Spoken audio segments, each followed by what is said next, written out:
Assalamualaikum warahmatullahi wabarakatuh. Waalaikumsalam warahmatullahi wabarakatuh. Bismillahirrahmanirrahim. Kita telah mendengarkan tadi dari bacaan Mas Mulda dan Pak Albab, bapak beranak satu. Bapak-bapak muda membaca surat Yusuf. Surat Yusuf di awal-awal ayat ada kata-kata, ada ayat nahnu naqussu 'alaika ahsanal qasasi. Ada artinya ahsanal qasasi itu sebagus-bagus kisah. Memang yang dimaksud di sini sebagus-bagus kisah adalah Al-Qur'an. Tapi kenapa ditaruh di depan sini ada kata-kata sebagus-bagus kisah, seolah-olah ingin menggarisbawahi bahwa surat ini loh menceritakan tentang kisah yang paling bagus.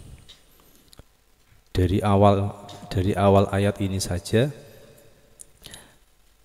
kalau orang yang normal pasti penasaran sebagus apa sih kisahnya.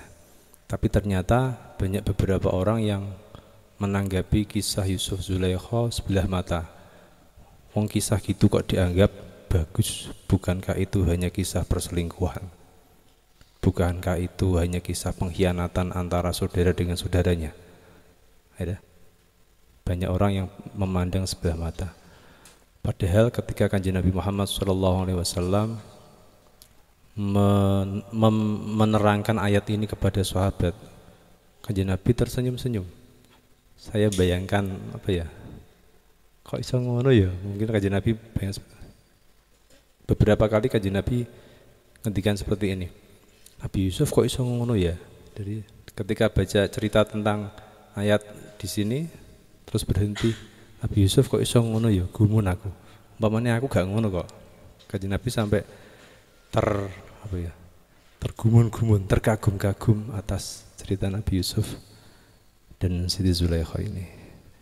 Di samping itu ada juga yang mengatakan bahwa pasangannya Nabi Yusuf bukan Zulaikha, karena di dalam Al-Quran tidak diterangkan secara jelas nama Zulaikha. Tapi apapun pendapat orang, kita pakai pendapat yang mayoritas saja, bahwa Nabi Yusuf adalah seorang nabi dan memiliki istri shalihah bernama Zulaikha, dengan drama kisah cinta yang begitu terkenal dari zaman dahulu hingga nanti akhir hari kiamat. Didengarkan baik-baik. Bismillahirrahmanirrahim. Awal kisah ini seperti yang kita tahu,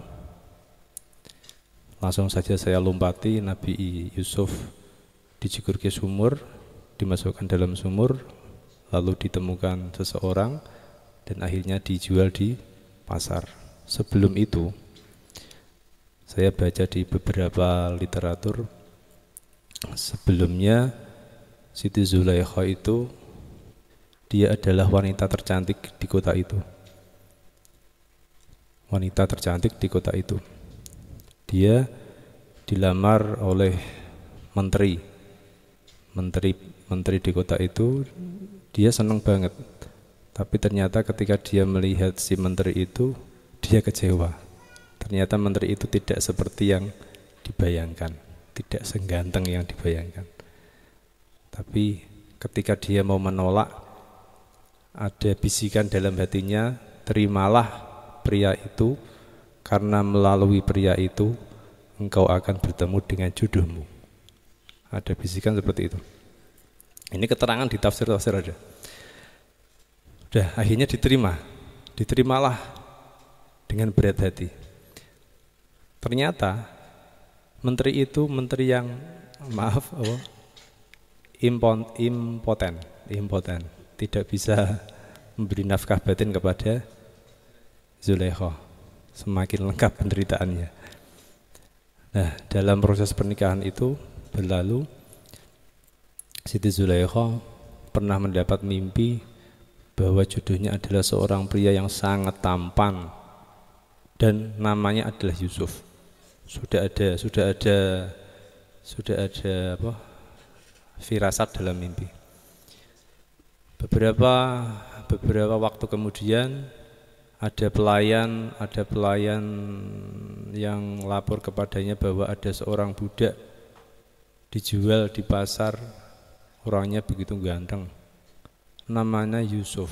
Dia langsung pergi ke pasar dan dia mengintip dari tandunya, plek, memang wajahnya seperti yang dalam mimpi. Tapi saat itu Nabi Yusuf masih kecil.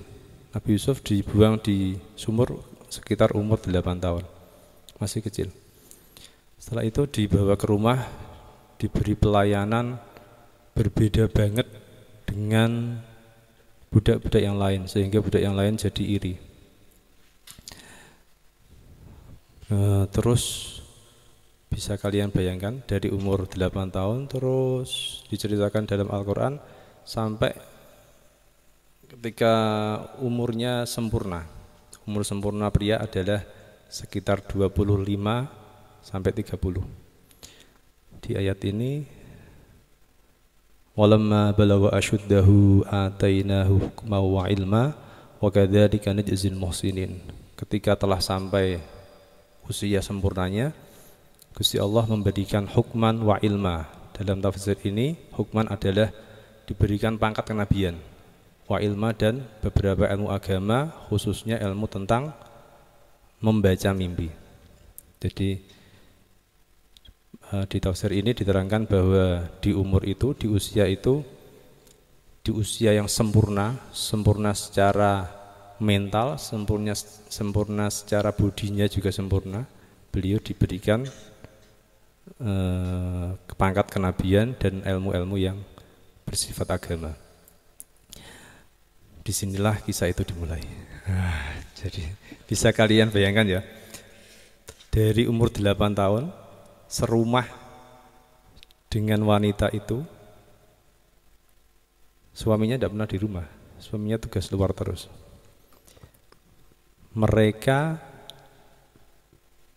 nek cara zaman saiki ya cinlok ya, ada cinlok.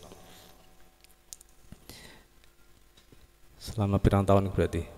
8 tahun sampai 25 ya, berarti sekitar 17 tahun. 17 tahun. Selama 17 tahun berada dalam ruangan yang mereka bisa saja berbuat yang tidak-tidak, dan mereka berhasil memendam rasa itu selama kurang lebih 17 tahunan. Itu cinta dalam diam yang sesungguhnya. Iya. Dan itu dibanggakan Gusti Allah itu. Jadi mereka bisa memendam cinta begitu lama dan tidak sampai jatuh kepada larangan Allah, itu dibanggakan Gusti Allah. Nek malaikat gak patut dibanggakan, mereka tidak dikasih nafsu. Cinta mereka berdua dibanggakan oleh Gusti Allah. Dan kisah itu dimulai. Akhirnya di puncak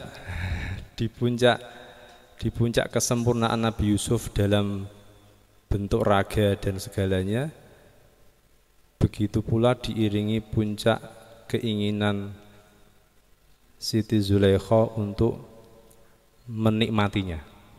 Biasanya menikmatinya, karena seperti kita ketahui, hubungan antara majikan dan budak itu memiliki. Majikan bisa melakukan apapun kepada budaknya sesuka hatinya. Wa rawadathu allati huwa fi batiha an nafsihi al-ayah. Mulailah dia memberi perangkap. Dia diajak jalan-jalan menuju lorong demi lorong. Setiap pintu ditutup satu persatu sampai pada kamar pribadinya. Lah, disitulah mulai kisah itu. Kisah sensor ada. Sini loh. Jadi cepat ke sini. Aku sudah siap. Lalu Nabi Yusuf menolak Qala ma'adzallah. Enggak, aku takut dengan Gusti Allah. Aku mohon perlindungan kepada Gusti Allah. Tapi ya, yang namanya perempuan kan pasti pakai rayuan-rayuan yang maut. Dan di saat itu kondisi sangat menguntungkan. 7 pintu telah ditutup. Dari pintu depan sampai dalam rumah. Tidak ada orang, hanya anak-anak kecil yang ada. Diceritakan ada 1 anak kecil, ada yang ceritakan ada 3 atau 4 anak kecil yang lain. Tapi di dalam ruang itu hanya mereka berdua. Sehingga dalam ayat ini ada walaqad hammat bihi wa hamma biha. Zulaikha begitu hasratnya begitu memuncak, Nabi Yusuf hasratnya juga memuncak, sama-sama memuncak. Bedanya hasratnya Siti Zulaikha telah dituangkan dalam perilaku, hasratnya Nabi Yusuf masih disimpan dalam hati. Tapi wis padha pengine. Yes. Bisa kamu bayangkan, kamu yang ada di situ, apa yang kamu lakukan? Ya kan? Yes. Lalu laula an ra'a burhana rabbi. Ketika 2 sejoli itu sudah mulai pada puncak hasratnya. Bayangannya gini loh. Nabi Yusuf itu ganteng-gantengnya wong Joko, belum pernah merasakan nikmatnya wanita. Zulaikha cantik-cantiknya wanita di masa itu, duwe bojo tapi durung pernah ngrasakno wong lanang. Bisa lengkap kan? Penderitaan mereka lengkap kan? Sama-sama apa ya? Ganas semuanya.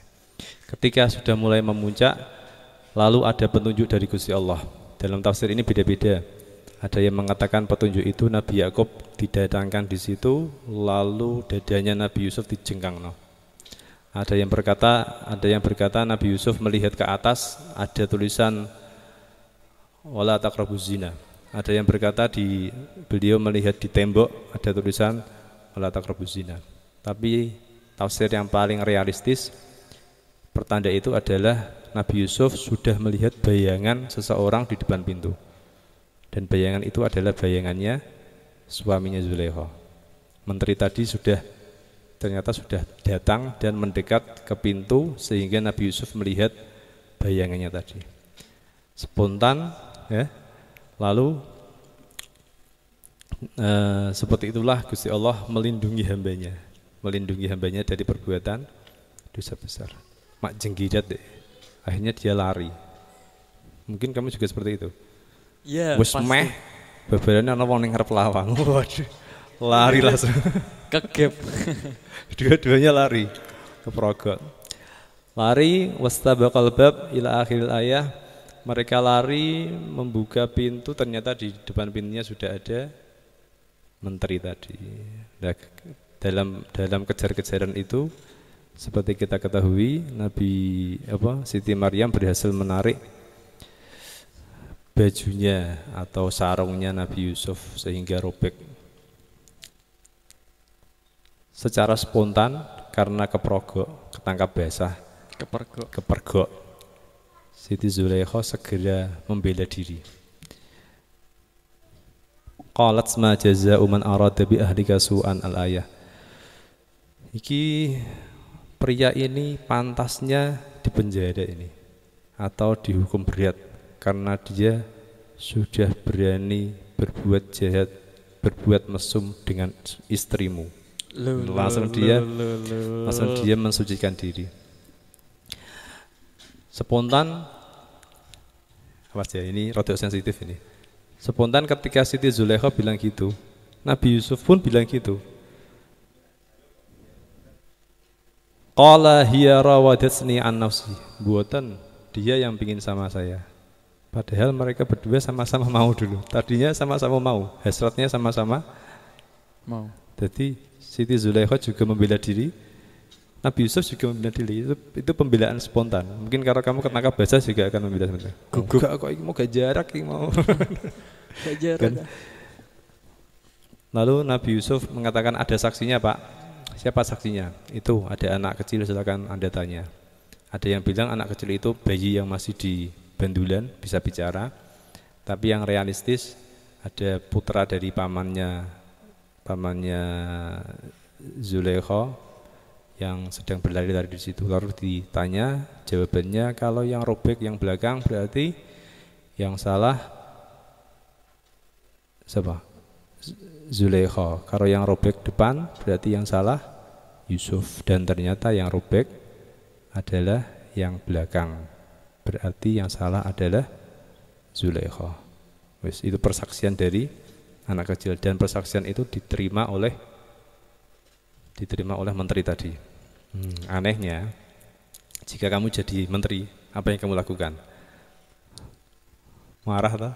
Ya, ini menterinya tidak marah. Wes, gak usah kode sopo-sopo. Yusuf, kamu tidak usah bilang siapa-siapa. Kita tutup rapat-rapat.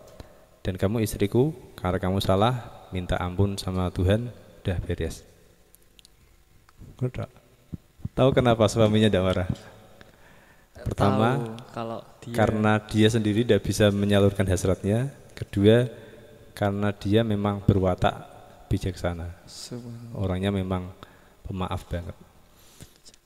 Jadi itu rada aneh itu. Menangkap bahasa istrinya berbuat seperti itu, tapi dia santai-santai saja. Terus lanjut. Sampai situ sudah Anda terbayang ya, terbayang nonton sinetron ya, nonton film ya. Sampai situ meskipun ditutup rapat-rapat, meskipun ditutup sangat rapat, akhirnya bocor juga. Ada beberapa istri bangsawan, ibu-ibu muda, sama dengan Zulaikha, ibu-ibu muda yang apa ya, rasan-rasan. Siti Zulaikha piye tah karepe wong budak kok disenengi. Jadi yang dipergunjingkan bukan karena majikan menggauli budak. Karena itu hal biasa. Yang dipergunjingkan adalah wong budak ku elek. Oh. Jadi bukan karena menggaulinya, bukan. Karena budak iku elek. Biasanya wongnya wireng, rambutnya keriting, gak tahu sikatan, gak tahu atus. Ngono kok disenengi Zulaikha. Zulaikha dilecehkan seperti itu. Karena biasanya budak adalah jelek. Tidak terima dia.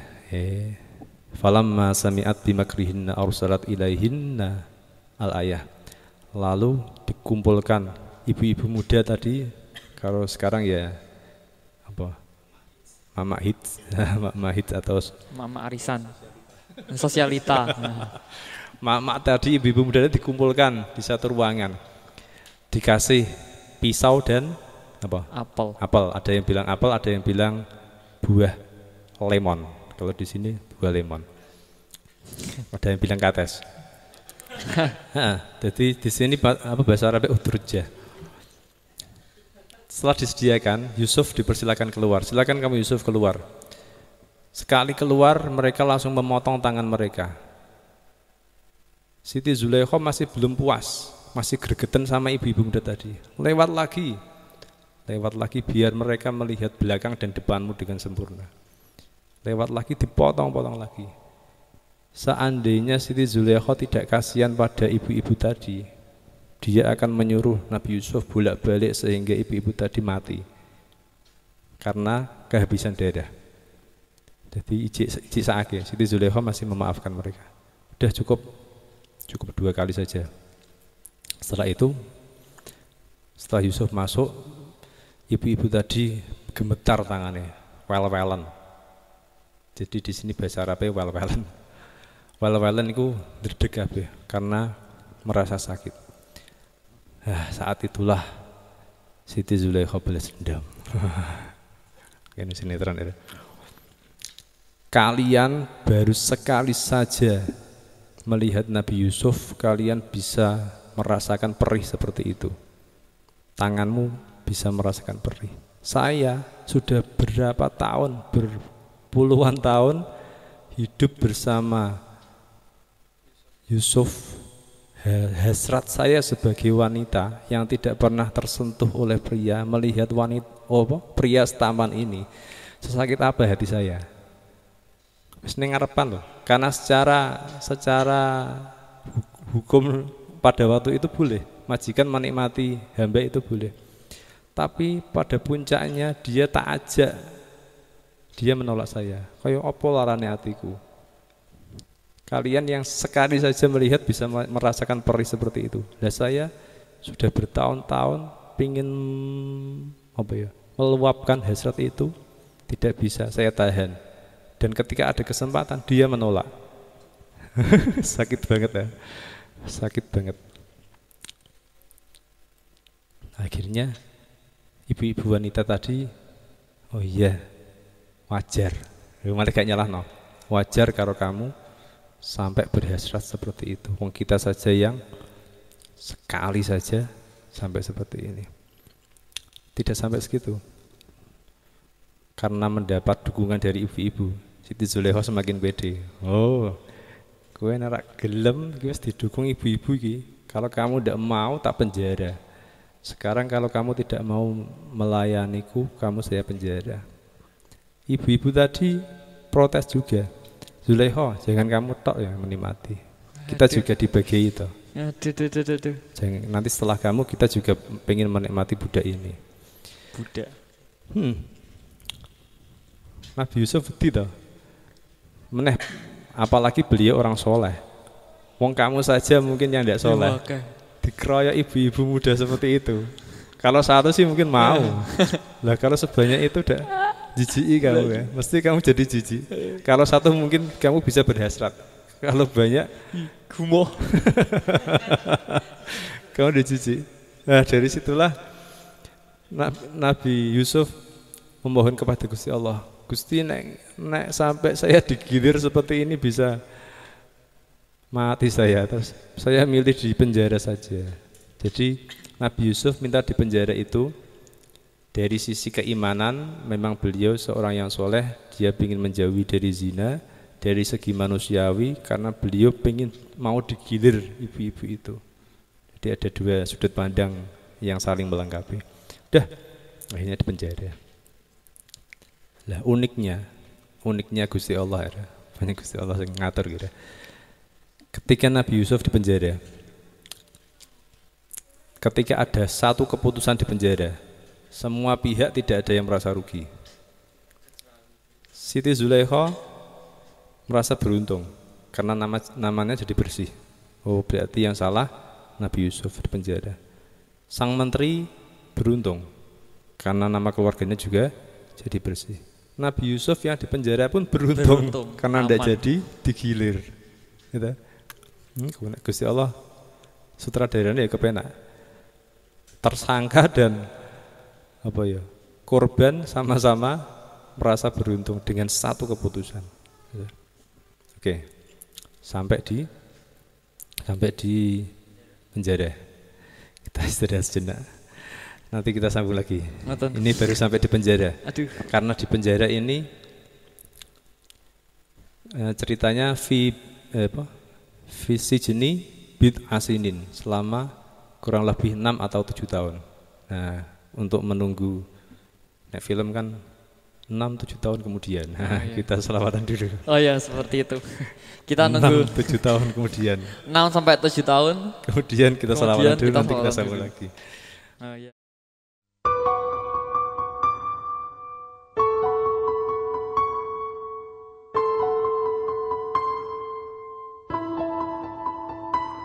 Sebuah kisah cinta yang terindah dalam kitab suci, cinta seorang hamba dan rasa cinta sang permaisuri.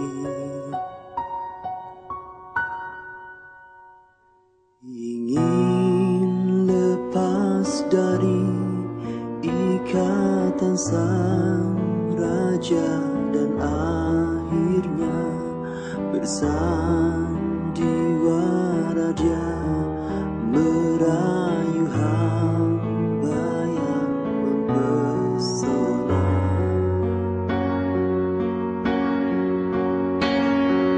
Tuhan takdir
Dewi Asia, istri Fir'aun, Dewi Maryam tak bersuami.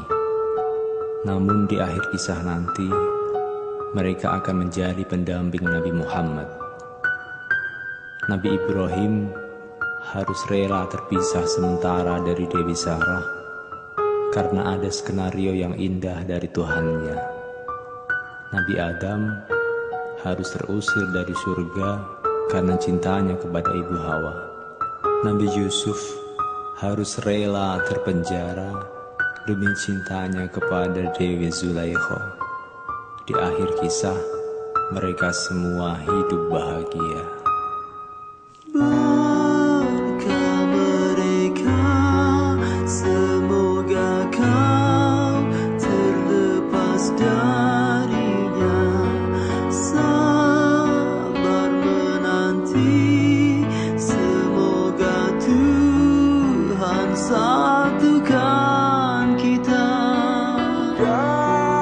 Di akhir cerita, Tuhan satukan mereka. Penuh syukur dan bahagia, mereka hidup bersama.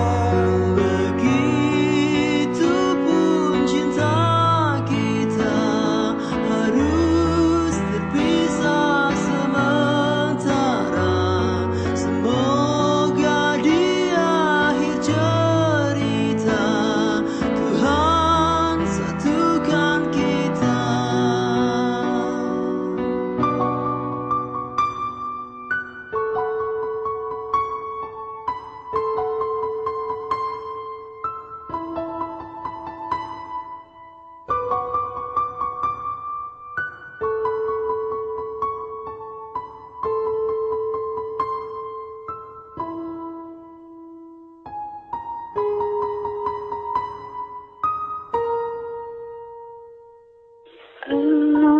Aku di sini menantimu, begitupun kamu.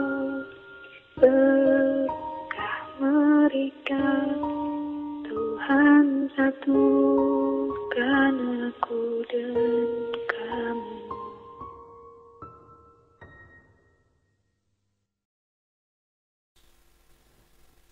Di penjara ada dua orang, seperti yang kita ketahui kan. Yang satu dibunuh, dihukum mati, yang satu dilepaskan. Dua orang itu adalah pelayannya raja. Raja ya, bukan menteri.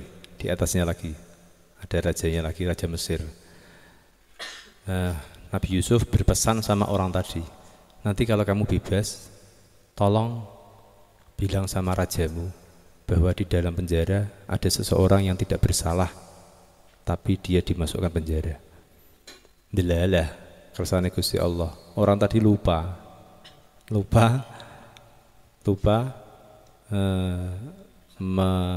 menyampaikan ke raja sampai 7 tahun. 7 tahun lupaannya sampai 7 tahun. Hingga akhirnya raja tadi bermimpi ada 7 sapi yang gemuk dimakan 7 sapi yang kurus. Lalu dia menanyakan tentang arti mimpi itu kepada seluruh penasihat-penasihat kerajaan, dan mereka tidak ada yang bisa menjawab. Lalu si pelayan tadi bilang, Raja, saya punya teman di penjara, dia bisa membaca mimpi. Oke, kalau gitu tolong tanyakan pada orang itu. Lalu orang tadi mendatangi Nabi Yusuf, bercerita tentang mimpi dari si raja tadi. Lalu Nabi Yusuf menjawab, ada sebentar lagi kita mendapati musim subur 7 tahun, lalu diikuti musim paceklik 7 tahun. Karena itu 7 tahun ini kalian rajinlah menyimpan makanan. Disampaikan kepada raja tadi. Ini ketika sampai ayat ini Kanjeng Nabi ngomentari, aku loh gumun sama Nabi Yusuf. Kok iso sabari ngono ya? Iku umpamane aku yang jadi Nabi Yusuf, aku gak gelem jawab nek gak ditokno dari penjara. Nabi Muhammad sampai gumun. Iya. Kok iso ngono ku piye kok iso ngono? Gumun dengan ketabahan Nabi Yusuf. Terus setelah disampaikan ke raja, raja itu menerima takwilan mimpi tadi. Lalu dia memerintahkan orang tadi untuk menjemput Nabi Yusuf menghadap kepada raja. Kalau gitu bawa orang tadi bebaskan ke sini. Disampaikan lagi, Nabi Yusuf, engkau dipanggil oleh raja untuk menghadap. Tidak, saya tidak akan menghadap raja kecuali engkau telah menceritakan kepada raja tentang kejadian para wanita bangsawan yang mengiris-ngiris tangannya dengan pisau. Diceritakan lagi kepada raja. Gini raja, dia ingin engkau tahu tentang cerita wanita-wanita bangsawan yang mengiris-ngiris pisau. Nah, itulah sambungan dari kisah tadi. Karena tadi ada iklannya dulu, sambung lagi. Lalu raja itu memanggil istri-istri bangsawan, termasuk Siti Zulaikha.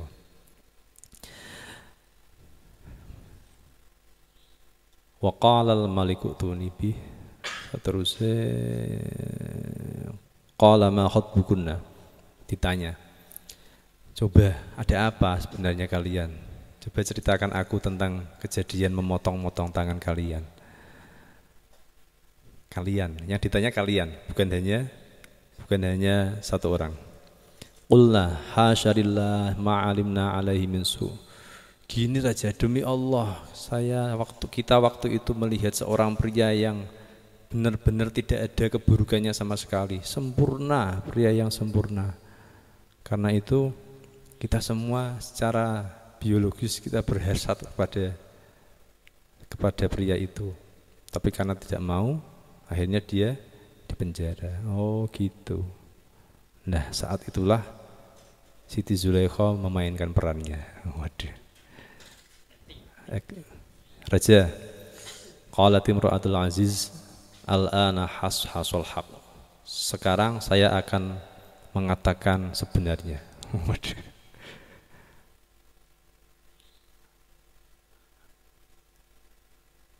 Ana rawattuhu an nafsih wa innahu laminas shadiqin dzalika liya'lama anni lam akhunhu bil ghaibi wa anna Allah la yahdi kaidal khainin wa ma ubarri'u nafsi.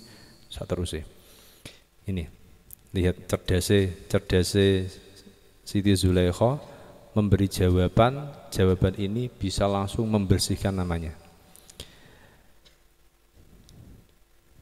Wahai raja, sekarang aku akan memberi pengakuan supaya suamiku tahu bahwa aku tidak pernah mengkhianati dia.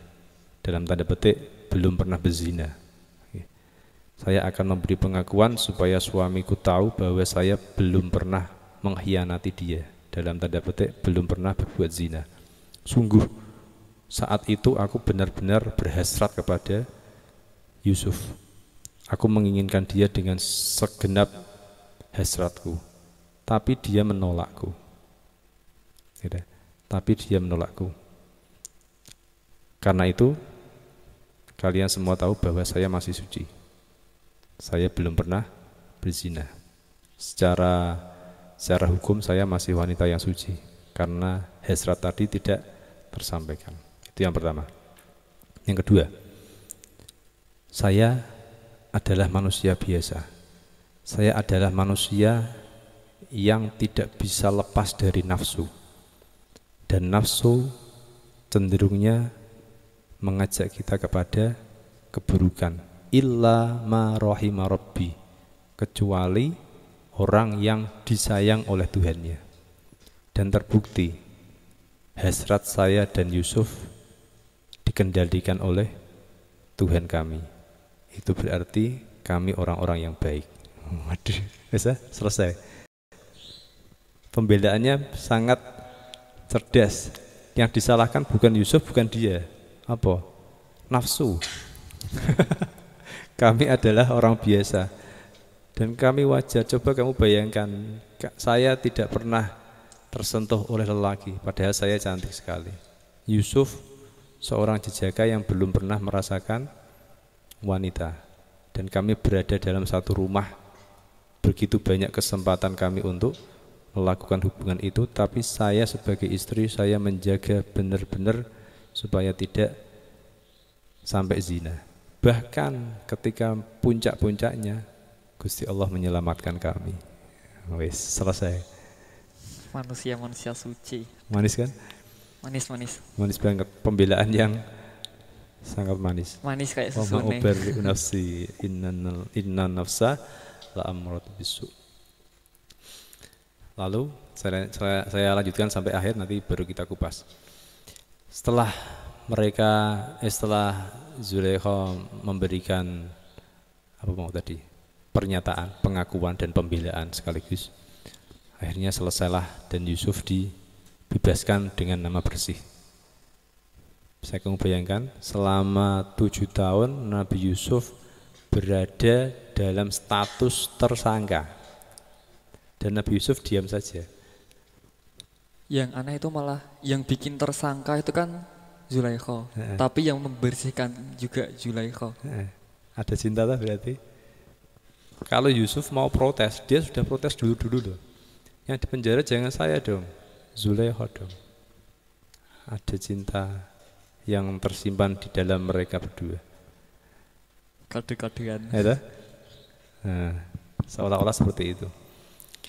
Dan itu tadi, dalam penjara tadi, statusnya Nabi Yusuf di kalangan masyarakat ya tersangka, orang yang buruk, dan itu diterima dengan santai saja, karena ada saatnya nanti semua akan terbuka.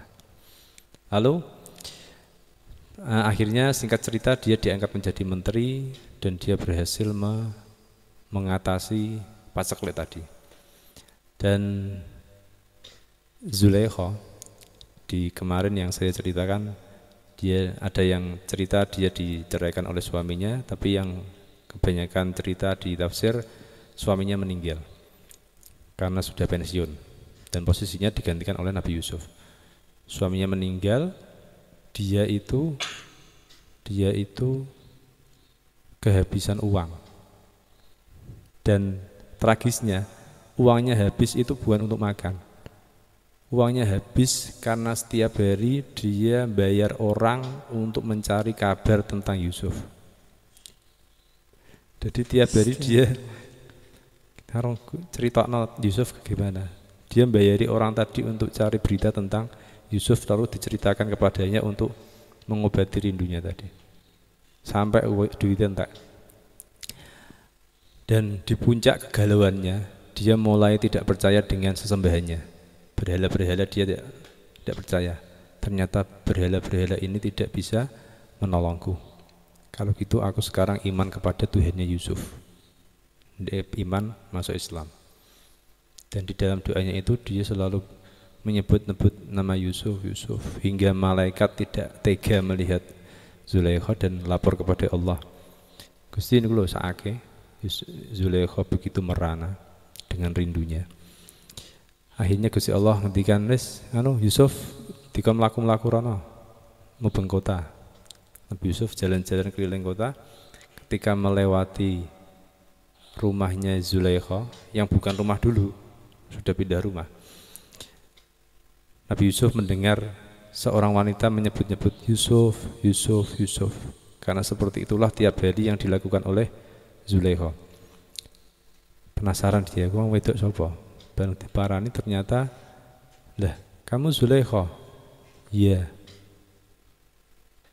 Maha besar Allah yang telah menjadikan seorang hamba menjadi raja karena ketaatannya, dan menjadikan seorang bangsawan menjadi hamba karena durhakanya.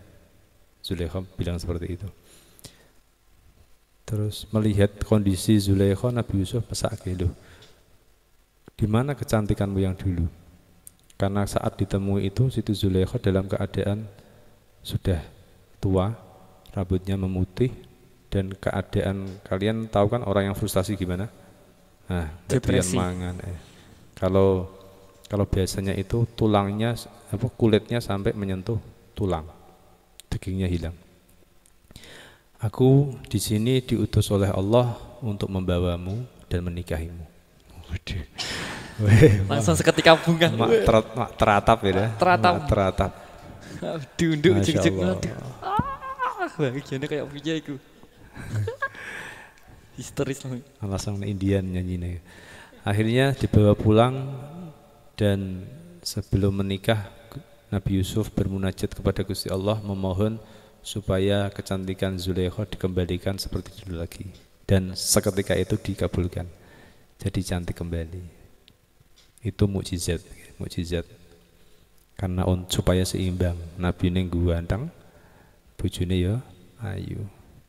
Dan yang unik ketika mereka sudah menikah, seperti yang saya ceritakan kemarin, Siti Zulaikha kedarung cinta kepada Gusti Allah sehingga tidak berhasrat kepada Nabi Yusuf. Ketika diajak berhubungan suami istri selalu menolak. Nanti saja ya, nanti malam saja. Malam diajak, besok pagi aja ya. Pagi diajak, nanti malam lagi ya. Enggak jadi terus. Akhirnya Nabi Yusuf lapor kepada Gusti Allah. Dan Gusti Allah lagi-lagi sutradara yang paling baik. Kamu bilang sama Zulaikha bahwa akan ada 2 nabi yang lahir dari rahimmu. Karena itu aku diutus untuk menggaulimu. Akhirnya disampaikan berita itu dan Siti Zulaikha, ya baik, aku akan memenuhi keinginanmu, tapi bukan keinginanmu yang aku penuhi, tapi karena itu perintah dari kekasihku yaitu Gusti Allah Subhanahu wa taala. Berat ya. Akhirnya dinikahi juga, digauli suami istri, dan singkat cerita lahirlah 2 orang anak yang bernama Ifraim dan Maisha kalau tidak salah. Dan mereka berdua jadi nabi. Satu lagi ada bonus anak perempuan, tapi tidak masuk dalam janji-janji tadi. Namanya Rahmah, anak perempuan Rahmah. Dan anak perempuan itu di kemudian hari dinikah oleh Nabi Ayub. Jadi bojone Nabi. Jadi dia jadi bojone Nabi, jadi ibuke Nabi, jadi mertuane Nabi. Wis lengkap toh? Istimewa. Lengkap. Nabi Ayub itu putune Nabi Ishak. Nabi Yusuf juga putune Nabi Ishak. Yusuf bin Yakub bin Ishak. Jadi dintokno napa ya? Pernah paklike berarti. Dah. Akhirnya mereka hidup bahagia karena cintanya tersampaikan, dan bahagia karena mereka berdua bisa lebih mencintai Gusti Allah lebih dari orang-orang yang lainnya, dan dianugerahi yang satu pangkatnya Nabi, yang satu pangkatnya istrine Nabi, ibuke Nabi, mertuane Nabi. Shadaqallahul azim. Shadaqallahul azim. Seperti itu di balik cerita Yusuf dan Zulaikha. Jadi bukan cerita yang selamanya manis ya. Tidak ada hidup yang selamanya manis seperti susu itu. Enggak selamanya manis. Ya kadang itu kita juga ada kalanya harus minum air putih ya gitu ya. Jamu gitu, jus susu terus. Tapi kalau susunya susu bermeriah terus gak apa-apa. Ya biar besok dikirimin lagi. Alhamdulillah seperti itu kisahnya. Terlalu panjang ya kalau untuk mengingat-ingat. Kalau di garis bawahi kira-kira yang mana saja yang lebih relate sama kehidupan kita. Itu kan kehidupan di masa lalu. Masih ada kerajaan, masih ada penjara. Apakah kita kan nggak mungkin melakukan seperti itu. Kalau untuk merealisasikan kehidupan yang sekarang itu kira-kira yang digarisbawahi yang mana saja, Mas?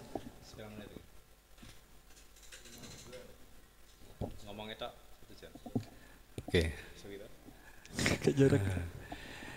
Gini, yang perlu digarisbawahi saya tarik dari depan ya. Gusti Allah menggembleng mereka berdua. Menggembleng mereka berdua tentang cinta selama beberapa tahun. Dan gemblengan itu bukan hanya teori, tapi langsung praktek. Gemblengan tentang cinta itu bukan hanya teori, tapi langsung praktek. Bayangkan saja kamu berada di rumah yang tertutup dan aman bersama orang wanita yang cantik. Mereka berdua sama-sama belajar apa itu mengekang rindu, apa itu mengekang nafsu, apa itu mengekang keinginan mereka, hasrat mereka. Karena itu, ini buahnya ini. Karena mereka, cinta mereka digembleng begitu hebatnya. Buahnya apa? Buahnya ketika Siti Zulaikha sebentar saja mengenal Gusti Allah, dia langsung bisa jatuh cinta kepada Gusti Allah. Sangat luar biasa. Melebihi cintanya kepada Nabi Yusuf. Seperti yang saya terangkan kemarin kan. Untuk bisa mudah mencintai Rasulullah dan Gusti Allah, kita perlu gemblengan cinta kepada makhluk dengan begitu hebat.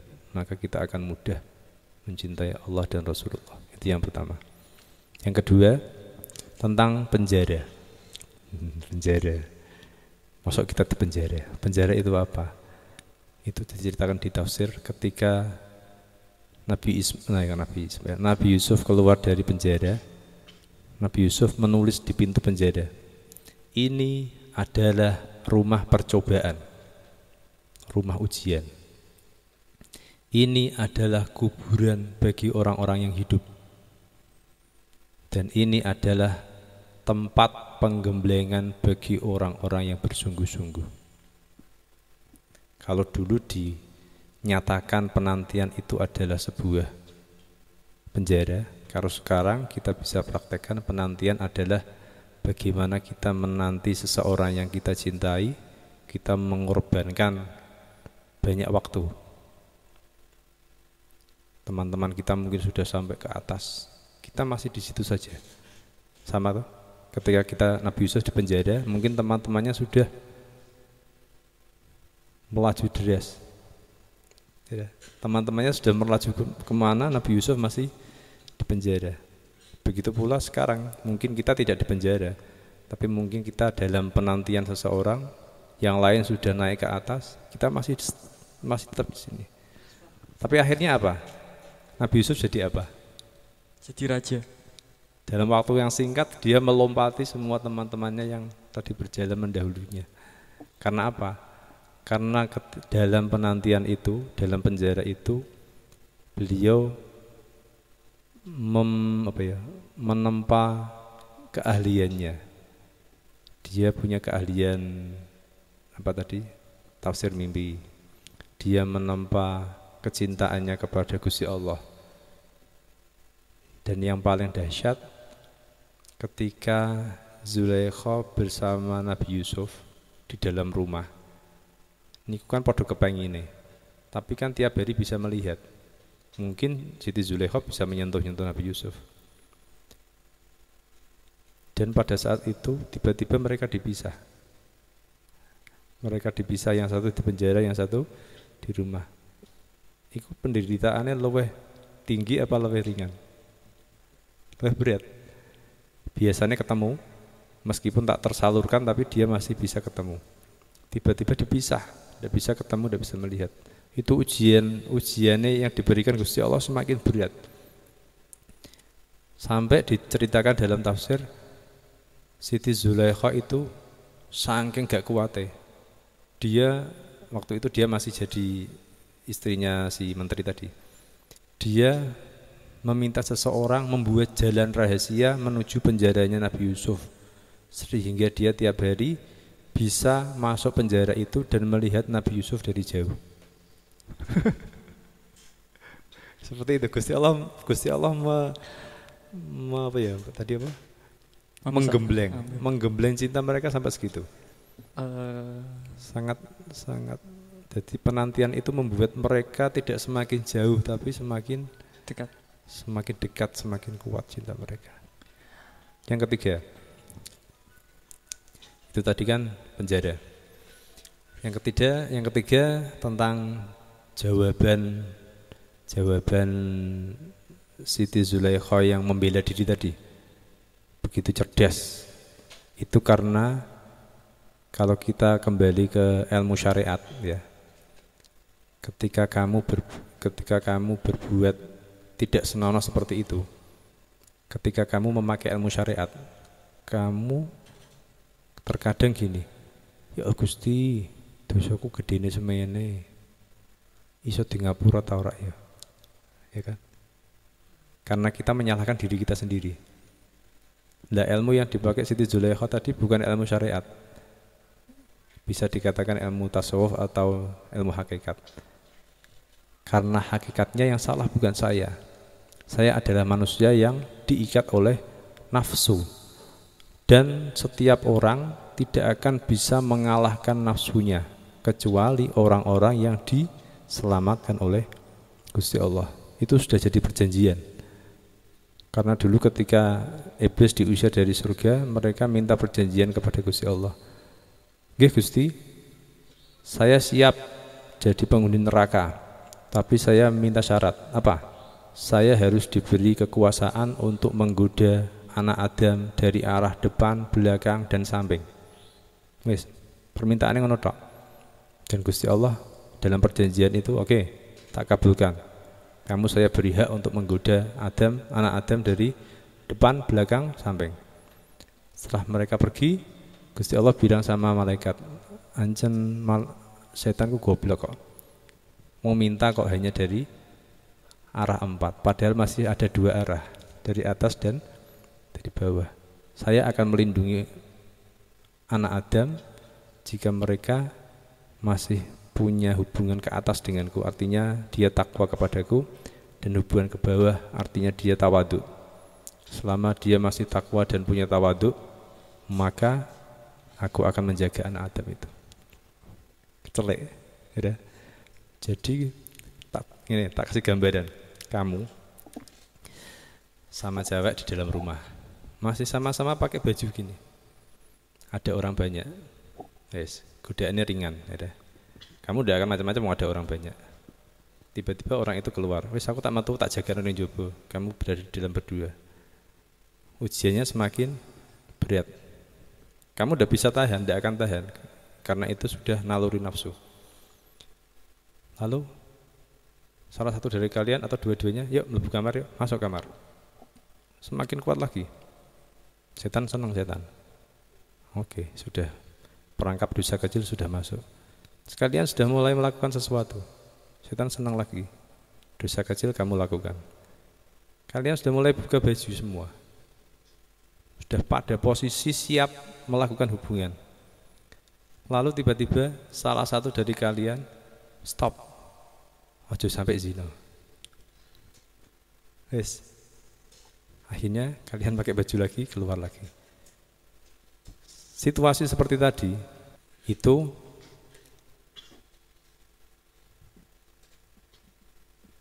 secara hakikatnya tadi kamu sudah gak secara hakikat, kamu sudah diperangkap lalu kamu diselamatkan Allah. Ketika kamu pakai ilmu itu, kamu jadi menyalahkan dirimu apa bersyukur? Bersyukur. Alhamdulillah gak sido zino. Setannya nangis. Percuma tak iming-imingi dari tadi garek set malah gak jadi. Itu kalau kamu pakai ilmu hakikat seperti itu. Kalau kamu pakai ilmu syariat biasa, ya Allah Gusti, aku wis dosa pirung-pirung mau. Mungkin kamu akan bilang seperti ini. Saya takut kalau Gusti Allah tidak akan mengampuni dosa saya. Nah, kalau masih seperti itu berarti kamu masih terperangkap dalam jebakan setan tadi. Tapi ketika kamu langsung alhamdulillah dielingno Gusti Allah. Karena itu kalau bukan campur tangan Gusti Allah tidak mungkin loh. Nggih. Naluri manusia, dan itu sudah pada umumnya kan terjadi. Ketika ada kesempatan pasti akan terjadi. Lah kenapa kamu sampai diselamatkan Gusti Allah? Mungkin karena kamu masih rajin sholat, kamu masih rajin ibadah. Itu alasan Allah tadi. Dari ada hubungan ke atas, akhirnya Allah menyelamatkan kamu. Akhirnya alhamdulillah. Oke, astagfirullah loh. Langsung alhamdulillah. Karena kalau kamu tahu langsung alhamdulillah diselamatkan Gusti Allah. Bukan astagfirullah. Langsung alhamdulillah. Karena saat itulah dosa tadi dihapus semua, langsung hilang. Karena kamu takut apa? Kepada Gusti Allah. Kamu pernah dengar cerita mungkin dari dulu Pak Desa saya Ki Maruf Irsyad sering cerita gini. Ada 3 orang pria kejebak dalam satu gua. Ayo, Ereng Tara. Terjebak dalam satu gua. Ya. Lalu pria itu berwasilah, berdoa berwasilah dengan amal soleh mereka masing-masing. Ini di hadis ada hadis sahih. Pria pertama, ya Allah, aku berwasilah kepada amal solehku. Aku adalah seorang yang berbakti pada ibuku. Tolong kabulkan doaku, selamatkan aku. Batu tadi bergeser sedikit. Yang kedua, ya Allah, aku punya amal soleh. Dulu saya pernah memberi kambing kepada karyawanku, lalu karyawanku pergi meninggalkan kambingnya. Lalu kambingnya kurawat hingga beberapa tahun menjadi ratusan. Setelah itu karyawanku kembali pulang menagih kambing tadi. Lalu aku berikan semua kambing yang jadi ratusan tadi. Jika itu benar-benar amal soleh yang engkau terima, mohon selamatkan kami. Batunya bergeser lagi. Sengkeri Pol, laki-laki hidung belang. Aku gak pernah punya amal soleh. Bingung dia. Coba kamu ingat lagi apa? Oke gini, saya itu punya sepupu saya cantik banget. Sepupu saya cantik banget. Saya ngincer dia dari dulu. Supaya dia tidak ada yang ngelamar, saya cukupi kebutuhannya terus. Sehingga dia tidak butuh menikah dengan orang lain.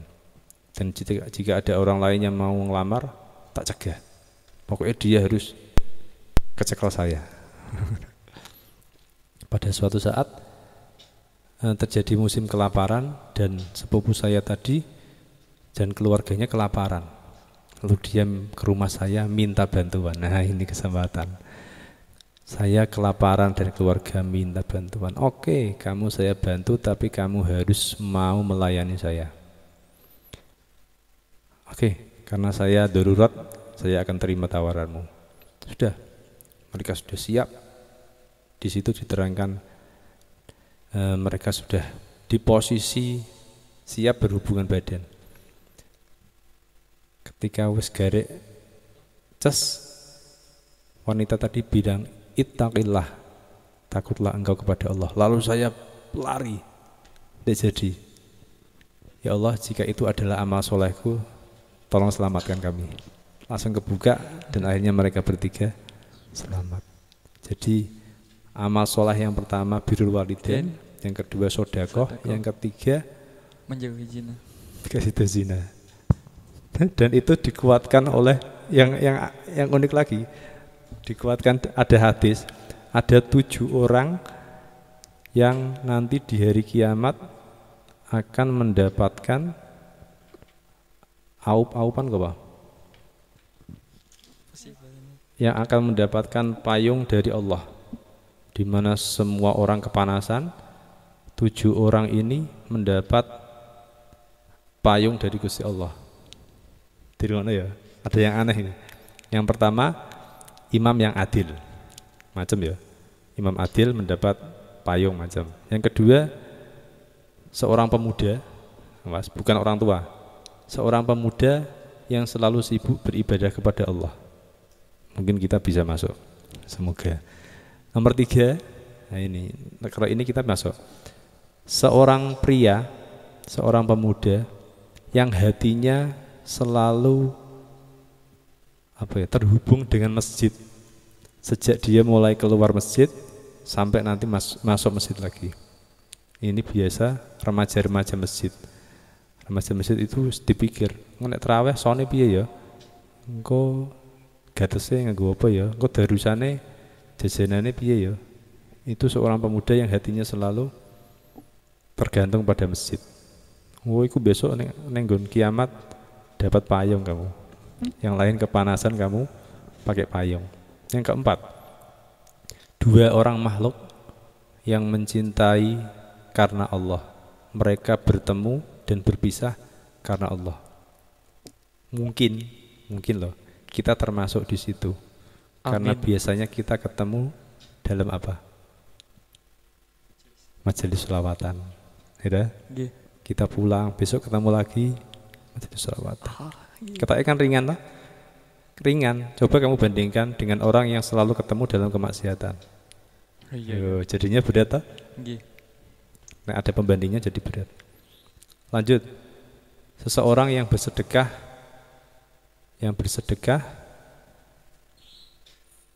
siri. Bersedekah tapi tidak ketahuan orang lain. Nah, ini yang keenam. Ono wong lanang, awas ono syaratnya tapi ya. Ono pria dijak berhubungan wanita yang cantik. Kudunya cantik. Wanita yang cantik, sempurna dan cantik. Lalu dia berkata, "Inni akhafullah." Aku wedi karo Gusti Allah, coba aja aneh-aneh. Tapi syaratnya kudune cantik. Ayu. Nek gak cantik ya ora masuk. Cuma. Aku juga mau. Jadi syaratnya cantik. Yang ketujuh, seorang pria yang selalu berzikir menyebut nama Allah di kesepian dan dia sampai menangis, bukan di panggung ya. Kalau yang di panggung tidak masuk. Yang menangis di kesepian di tempat yang sunyi. Kalau yang di panggung paling dapat like dari netizen. Nggak dapat payung. Jadi ada 7 orang dan termasuk tadi amal soleh adalah ketika kamu diajak oleh anu oleh wanita cantik ya. harus cantik. Dan Cantik. kamu menolaknya karena takut kepada Allah. Kalau nggak cantik ya buat apa? Insya Allah. Wah. Itu dan yang perlu kamu ketahui ya, itu kan Nabi Yusuf ganteng, Nggih. Siti Zulekho Nggih. ayu, dan mereka berani Mengikhlaskan. Nah, itu kan termasuk dalam ini. Jadi Nabi Yusuf itu ini, Nabi Yusuf pada zaman itu dia adalah pria paling ganteng. Siti Zulekho wanita paling cantik nomor 2. Masih nomor 2 kok. Ada yang mengalahkan. Siapa kira-kira? Udah tahu. Coba kamu pakai logika. Kira-kira siapa yang bisa mengalahkan Siti Zulekho? Istrinya raja. Ibu Nabi Yusuf. Jadi ibunya yang tercantik pada masa itu adalah ibunya Nabi Yusuf. Sehingga Kanjeng Nabi di dalam beberapa hadis menerangkan Gusti Allah memberikan separuh kebagusan alam ini kepada Yusuf dan ibunya. Siti Zulekho nomor 2. Di kaulnya ulama, maksudnya separuh gimana? Maksudnya iku Nabi Yusuf iku gantenge separone Nabi Adam. Ibu Nabi Yusuf iku ayune separone Ibu Hawa. Karena bagaimanapun yang terganteng dan yang tercantik tetap Nabi Adam dan Ibu Hawa, karena beliau produk surga. Kalau yang lain kan produk Bumi. Nah, kalau Nabi Muhammad Ya, beda lagi. Kalau tadi bahasanya ganteng, kalau Nabi Muhammad berwibawa. Karena itu tidak ada wanita yang sampai terkena fitnah melihat wajah Nabi Muhammad. Karena wibawanya. Nah, Nabi Yusuf tidak. Ketika Nabi Yusuf sudah jadi raja, setiap ada wanita yang sowan menyampaikan keperluannya, Nabi Yusuf baru pakai cadar, masker. Karena apa? Kalau Nabi Yusuf nggak pakai masker, wanita tadi tidak jadi lapor, malah kepengen. Malah kepengen. Itu Ya, silakan Ya, ya. disimpulkan sendiri. Ya. Gitu dahsyatnya. Seperti itu ya, betapa Ahsanal beratnya qasas. pengorbanannya. Dan tadi yang tak ingat-ingat itu apa? Bagaimana usahanya Zulaikha untuk menyampaikan rasa cintanya pada Yusuf itu sampai-sampai diantaranya bayar orang untuk cari informasi, ya kan? Sampai-sampai bayar orang untuk buat jalan rahasia.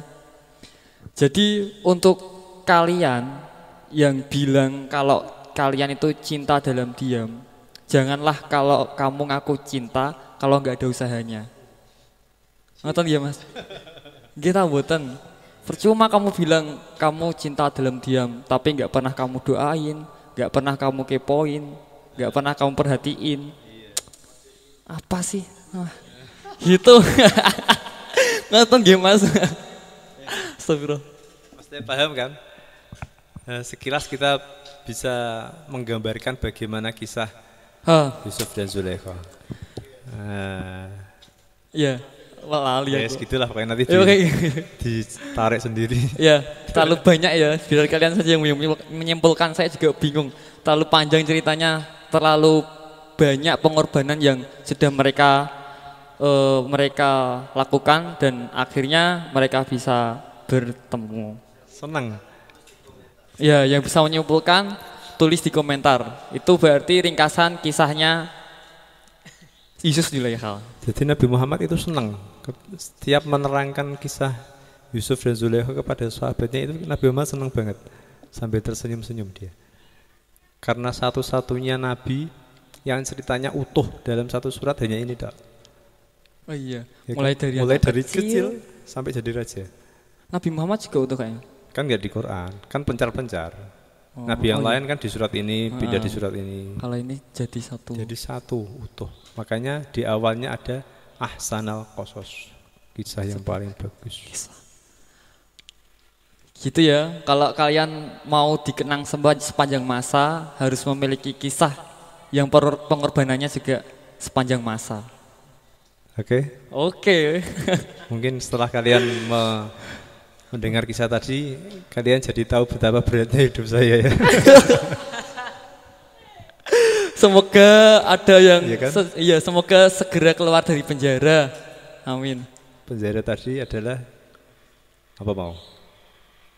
Rumah bagi Penantian. Penantian. Nah, penjara adalah tempat menanti. Dan dalam penantian itu kita korbankan semuanya, waktu, pikiran, perasaan, sehingga kita menjadi tambah apa ya? Tambah dewasa lah, tambah kuat lah. tempat. Aduh, kok ya? berat ya pembahasannya ya. Selamat merasakan. Kalau kamu ingin merasakan, nikmati saja. Ikuti jalan saya. Enggak mau, enggak kuat saya. Ada banyak yang tanya tadi di Facebook, ada kok kuat jomblo, itu rahasianya apa? Iya. Kamu belajarlah dari para nabi, salah satunya mungkin Nabi Yusuf tadi. Gitu ya. Wong ganteng loh, wong ganteng kok Iya. nikahnya sampai Ditunda-tunda sampai itu seperti nikahnya itu. sampai umur, ada yang bilang 38 sampai 40 ke atas. Ya kurang lebih sama ya. Idealnya kan Kanjeng Nabi, Iya. ganteng 25 menikah, Iya. ideal. Itu sampai umur ke atas kok. Ngoten nggih. Boleh kalian buat ideal seperti Nabi Muhammad, tapi ada juga yang mengidealkan seperti Nabi Yusuf. Bukannya gak payu, bukannya apa-apa, tapi kalian simak saja cerita tadi. Sebenarnya itu masih banyak yang ingin saya simpulkan loh, sangat banyak banget. Itu durasinya berapa menit itu? Oh, Gini, sudah lama gini. live-nya. Jadi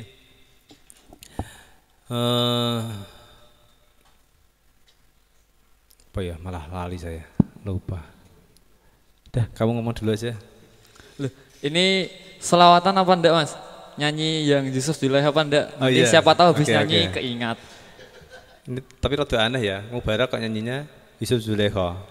Karena saya pernah melihat di video dikirimi teman saya itu, ada grup terbangan, itu nyanyinya Yusuf Zulaikha. Loh, Jadi pas acara pengantin, nggih. mereka tidak pakai musik, pakai terbangan, nyanyinya Yusuf Zulaikha. Wagu. Terus habis itu nyanyinya pengantin, lagu pengantin. Wahai kau pengantin. Itu diterbangi. Terbang. Lucu ya. Sekarang saya akan nyanyi Yusuf Zulaikha tanpa musik.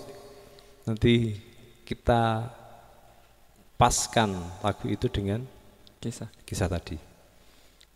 Oke. Masih kuat ya Mas? Oh kuat. Masih kuat ya. Sudah teruji saya. Ya, siap. Kamu kira ini ringan? Banyak sekali. Ini nanti di akhir akan tak bacakan juga kisah-kisah inspiratif. Kalau masih ada waktu. Kalau masih ada waktu. Diutamakan ini dulu diselesaikan. Kalau enggak ya nanti mungkin di next episode. Bacanya kitab ya. Enggak cemen-cemen, enggak ngarang, enggak apa. Ada rujukannya. Kitab Tafsir Ibnu Katsir. Ibnu Katsir. Ini kitab tafsir Al-Quran ditafsiri pakai hadis, ditafsiri pakai ayat-ayat yang lain juga. Senang saya baca ini. Karena apa senang? Karena bisa baca. Kalau enggak ya sekolah di kuliah dulu makanya.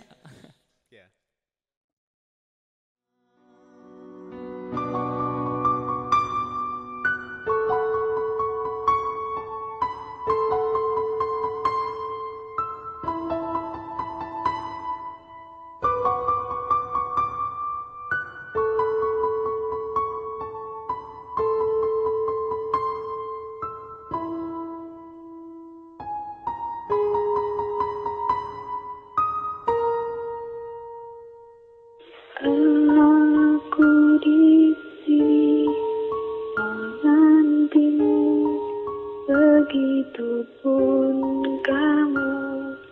Berkah mereka, Tuhan satukan